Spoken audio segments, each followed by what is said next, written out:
Welcome to iDream media. Obesity, ఊబకాయం ఈ మధ్య కాలంలో ఇదొక యూనివర్సల్ ప్రాబ్లం అయిపోయింది. దీనివల్లే అనేక రకాల అనారోగ్య సమస్యలు వస్తున్నాయని చెప్తున్నారు. అసలు ఏంటి ఒబెసిటీ? దీన్ని ఎలా డిఫైన్ చేస్తాము? ఎంత బరువు ఉంటే దాన్ని ఊబకాయం అంటాము?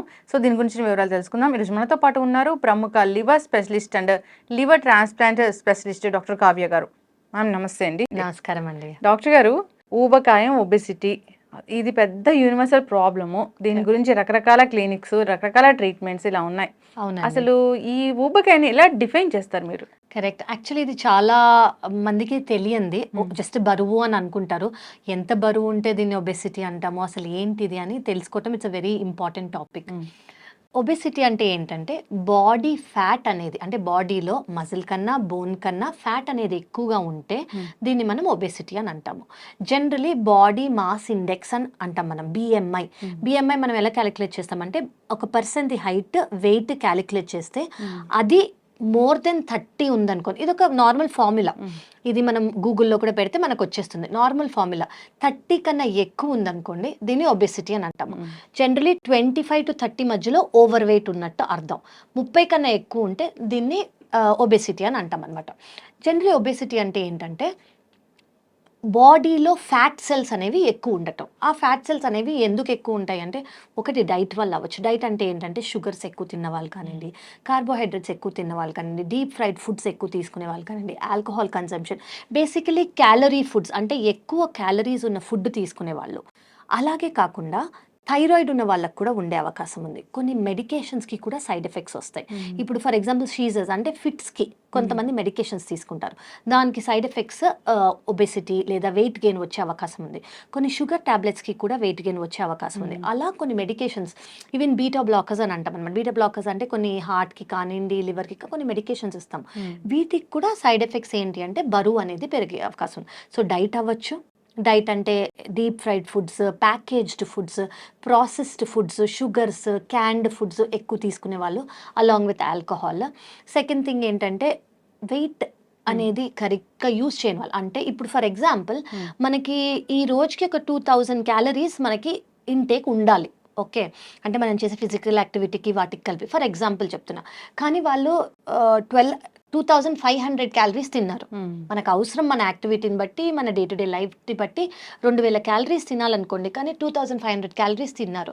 అంటే ఆ ఎక్స్ట్రా 500 క్యాలరీస్ ఏదైతే ఉందో అది బాడీ ఫ్యాట్గా బాడీలో స్టోర్ చేసేసుకుంటుంది. బాడీ ఎందుకు స్టోర్ చేసుకుంటుంది అంటే అవసరమైంది 2000, కానీ మిగతా 500 ఫ్యూచర్లో అవసరం ఉండొచ్చేమో అని బాడీ అది ఫ్యాట్ డిపాజిట్స్గా స్టోర్ చేసేసుకుంటుంది. సో ఇదొకటి. థర్డ్ థింగ్ ఏంటంటే ఎక్సర్సైజ్ లేని వాళ్ళు, సెడెంటరీ లైఫ్ స్టైల్ ఉన్న వాళ్ళు. చాలా మంది ఈ మధ్య కరోనా తర్వాత చాలా మందికి వర్క్ ఫ్రమ్ హోమ్ అనేది అలవాటు అయిపోయింది.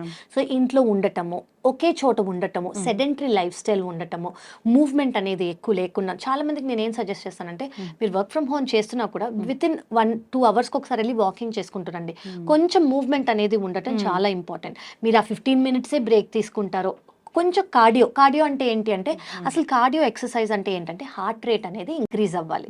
మన హార్ట్ రేట్ అనేది ఇంక్రీజ్ అయ్యింది అనుకోండి, మన బాడీకి ఫ్యూయల్ అవసరం, అంటే ఎనర్జీ అవసరం. ఆ ఎనర్జీ బాడీ ఎక్కడి నుంచి తీసుకుంటుంది? మజిల్ నుంచి తీసుకోదు, బోన్స్ నుంచి తీసుకోదు, ఫ్యాట్ నుంచి తీసుకుంటుంది.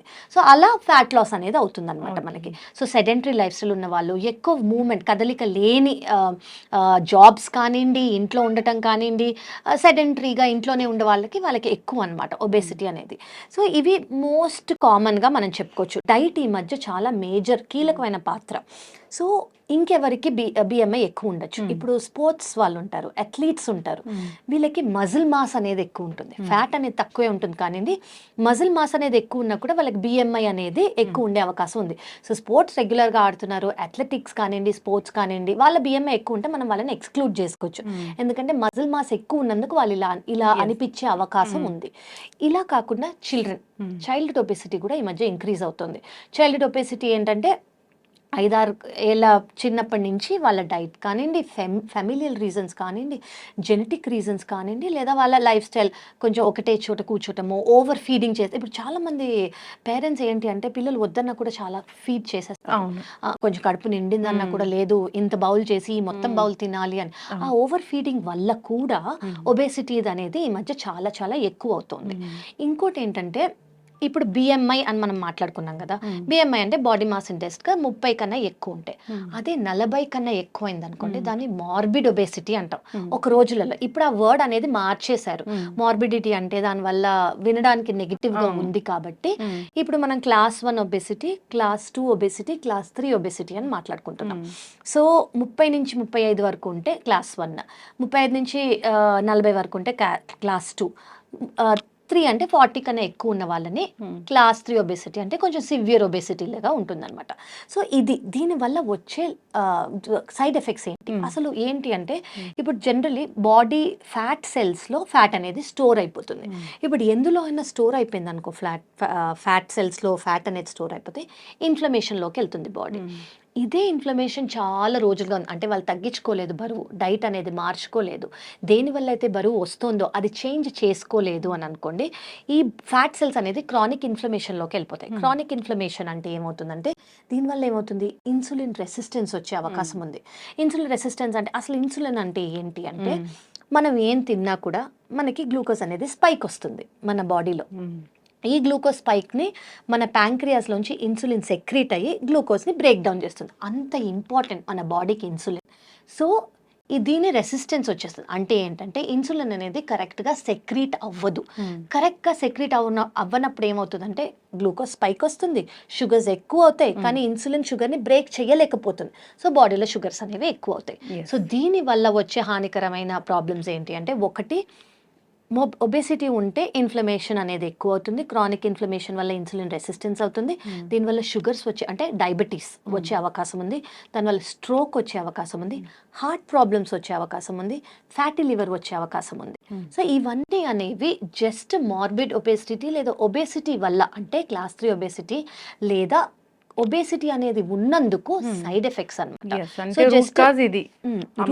కరెక్ట్, దీనివల్ల అంటే లోపల అయ్యే రూట్ కాజ్ ఇదన్నమాట. సో దీనికి మనము దేని వల్ల వచ్చింది అని, ఇంకోటి బాడీ మాస్ ఇండెక్స్ కాకుండా వేస్ట్ సర్కంఫరెన్స్ అంటాం. వేస్ట్ సర్కంఫరెన్స్ అంటే, ఇప్పుడు మన దగ్గర ఒక టేప్ ఉంది, మెజరింగ్ టేప్ ఉంది అనుకోండి, మెన్కైతే 40 కన్నా వేస్ట్ దగ్గర మనం మెజరింగ్ టేప్ పెట్టుకుంటే 40 కన్నా ఎక్కువ ఉంటే, ఉమెన్కి 35 కన్నా ఎక్కువ ఉంటే వీళ్ళని కూడా మనము ఒబేసిటీ కేటగిరీలో మనం వాళ్ళని డిఫైన్ చేసుకోవచ్చు. సో ఒబేసిటీ ఇంకా దీనివల్ల ఏమవుతుంది అంటే, ఒబేసిటీ వల్ల ఇప్పుడు ఫర్ ఎగ్జాంపుల్ మనం ఊపిరి తీసుకుంటాం, లంగ్స్ అనేవి ఇలా ఎక్స్పాండ్ అవ్వాలి, కానీ ఒబేసిటీ వల్ల లంగ్స్ ఎక్కువ ఎక్స్పాండ్ అవ్వలేకపోతాయి. సో దానివల్ల రెస్పిరేటరీ ప్రాబ్లమ్స్ కూడా వచ్చే అవకాశం ఉంది. మీరు వినే ఉంటారు అబ్స్ట్రక్టివ్ స్లీప్ యాప్నియా అని. అబ్స్ట్రక్టివ్ స్లీప్ యాప్నియా అంటే ఏంటంటే, ఇప్పుడు లంగ్స్లోకి ఆక్సిజన్ అనేది కరెక్ట్గా వెళ్ళదు. కరెక్ట్గా వెళ్ళనప్పుడు ఊపిరి అనేది, అంటే ఆక్సిజన్ అనేది లంగ్స్కి సరిగ్గా చేరుకోదు, లంగ్స్కి సరిగ్గా చేరుకోనందుకు బాడీకి సరిగ్గా చేరుకోదు. సో వీళ్ళకి వచ్చేవి వీటి వల్ల వచ్చినందుకు హార్ట్ ప్రాబ్లం రావచ్చు, స్ట్రోక్ రావచ్చు, షుగర్స్ రావచ్చు, అబ్స్ట్రక్టివ్ స్లీప్ యాప్నియా ఇలాంటి ప్రాబ్లమ్స్ కూడా రావచ్చు. సో మనం ఏం చేయాలంటే, మార్బిడ్ ఒబేసిటీ ఈ ఏదైతే ప్రాబ్లం ఉందో దాన్ని దేని వల్ల వస్తుంది అని ఫస్ట్ చూసుకోవాలి. ఎందుకు వాటికి చూసుకోవాలి అంటే, కామన్ ప్రాబ్లమ్స్ మీరు చూస్తారు, బరువు ఎక్కువ ఉన్న వాళ్ళకి నీస్ అనేది ఈజీగా అరిగిపోతాయి, ఎందుకంటే ఆ బరువు అంతా మన డిపెండెంట్ పార్ట్ నీస్ మీద పడతాయి. ఆర్థరైటిస్ కానివ్వండి, నీ ప్రాబ్లం కానివ్వండి, ఆస్తమా కానివ్వండి, బ్రీతింగ్ ప్రాబ్లం కానివ్వండి, అబ్స్ట్రక్టివ్ స్లీప్ యాప్నియా కానివ్వండి, ఇవన్నీ వచ్చే అవకాశం ఉంది. సో ఒబేసిటీ బరువు ఉంటే ఏమవుతుంది, అంత చిన్న వర్డ్ కాదు, దీనివల్ల ప్రతి ఒక్క ఆర్గన్, బోన్స్, మజిల్స్ అన్నీ ఎఫెక్ట్ అవుతాయి. సో మనం అనేది ఒబేసిటీ వల్ల ఇవన్నీ వచ్చే అవకాశం ఉంది కాబట్టి, మనం ఒబేసిటీని ఎట్ ద రూట్లోనే మనం స్టాప్ చేసుకున్నాం అనుకోండి, మనం ప్రతి ఒక్క ఆర్గన్కి హెల్ప్ చేసినట్టు అనమాట.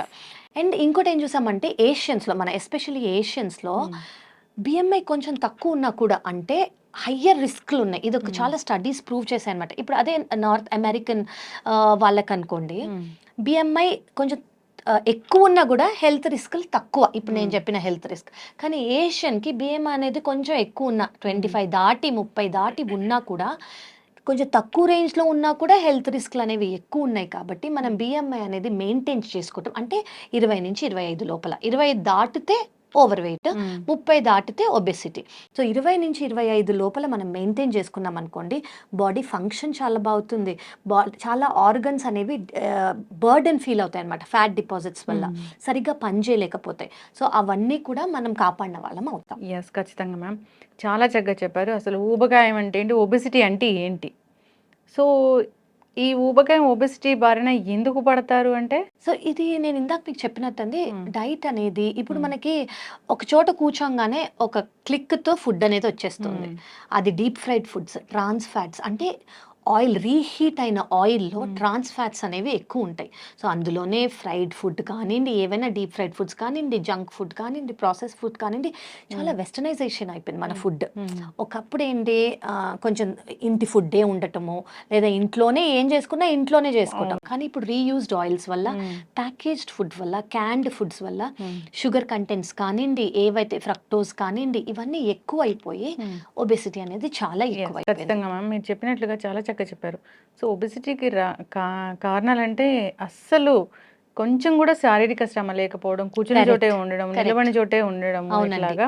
అసలు మూవ్‌మెంట్ అనేది ఉండదు. అసలు వాకింగ్ చేసేవాళ్ళు చాలా తక్కువైపోయారు. అవును. ఈ మధ్య అంటే కరోనా తర్వాత కొంచెం చేస్తున్నారు. హ్మ్. భయం అనేది అర్థమయ్యి. హ్మ్. ఎందుకంటే దానివల్ల కూడా లైఫ్ రిస్క్ ఉంటుంది అని ఈ హ్మ్. మధ్య హ్మ్. అవేర్‌నెస్ అని మీరు ఇట్లాంటి ప్రోగ్రామ్స్ వల్ల కూడా చాలా మందికి అర్థమవుతుంది. యెస్. బికాజ్ ఒబెసిటీ వల్ల ఇట్స్ నాట్ జస్ట్ కాస్మెటిక్ రీజనే కాదు. హ్మ్. బరువు ఉంటే ఇలా ఉంటాము, హ్మ్. అలా ఉండటమే కాదు. దానివల్ల చాలా సైడ్ ఎఫెక్ట్స్ అనేది ఉంటాయని అందరికీ అర్థం అవ్వాలి. యెస్. మీరు చెప్పినట్లు చిన్న పిల్లల్లో ఒబెసిటీ అనేది ఎంత బాధాకరమైన కరెక్ట్ విషయమో అండి. అసలు. కరెక్ట్ అండి. అది జెనెటిక్ రీజన్స్ అవ్వచ్చు, హ్మ్. ఫెమిలియల్ అవ్వచ్చు, వాళ్ళ లైఫ్ స్టైల్ అవ్వచ్చు. ఇప్పుడు పిల్లలు అడగగానే అన్నీ ఇచ్చేస్తున్నారు. హ్మ్.